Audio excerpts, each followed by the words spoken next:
नमस्कार श्रोते हो. आज दिनांक 14 डिसेंबर रोजी श्री दत्त जयंती आहे.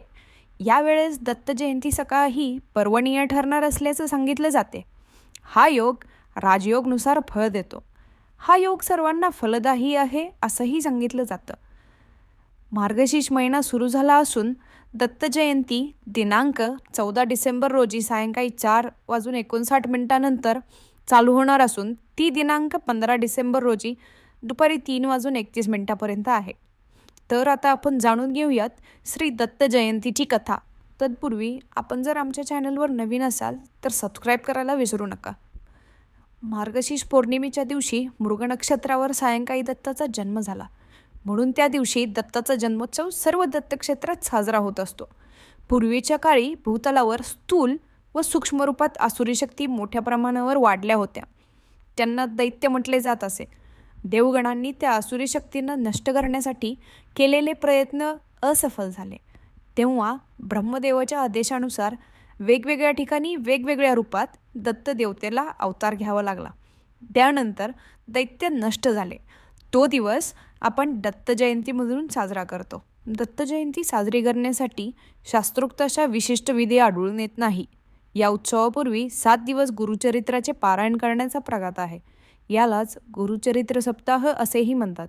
दत्त मंदिरामध्ये भजन कीर्तनाद कार्यक्रम आयोजित केले जातात. दत्तगुरूंची पूजा, धूप, दीप व आरती करून सुंठवड्याचा प्रसाद वाटप करतात. दत्ताच्या हातातील कमंडलू व जपमाळ ब्रह्मदेवाचे प्रतीक आहे. शंख व चक्र विष्णूचे आणि त्रिशूळ व डमरू शंकराचे प्रतीक आहे. महाराष्ट्रात औदुंबर, नरसोबाची वाडी, गाणगापूर इत्यादी दत्तक्षेत्रात या उत्सवाला विशेष महत्त्व असते. श्रीपाद वल्लभ हा दत्ताचा पहिला अवतार, श्री नृसिंह सरस्वती हा दुसरा, तर स्वामी समर्थ हा तिसरा अवतार आहे. सर्वात शक्तिशाली दत्तात्रय मंत्र श्री गुरुदेव दत्त. अर्थः श्री हे समृद्धीचे आणि शुभाचे प्रतीक आहे. गुरुदेव परमेश्वराला संपूर्ण विश्वाचा स्वामी म्हणून संबोधतात. दत्त हे ब्रह्मा, विष्णू आणि शिव यांचे एकत्रित रूप आहे. अतिशय लोकप्रिय दत्तात्रय मंत्र दिगंबरा दिगंबरा श्रीपाद वल्लभ दिगंबरा. अर्थः भगवंताचे चरण पूजनीय आहेत आणि ते विश्वाच्या पोशाखाने सुशोभित आहेत. तो परमकृपेने आणि तेजाने सर्वत्र फिरतो आणि जगाला सुख आणि समृद्धी देतो. तर श्रोते हो, आता आपण पाहूयात दत्तात्रय मंत्राचा जप कसा करावा. दत्तात्रय मंत्राचा जप करण्याची संख्या व्यक्तीच्या जीवनावरील पूर्वजांच्या शापाच्या तीव्रतेवर अवलंबून असते. श्री गुरुदेव दत्त मंत्र सुरू करा आणि दिवसातून सुमारे 30 मिनिटे जप करा. दिवसातून 2 तास जाण्यासाठी हळूहळू संख्या वाढवा.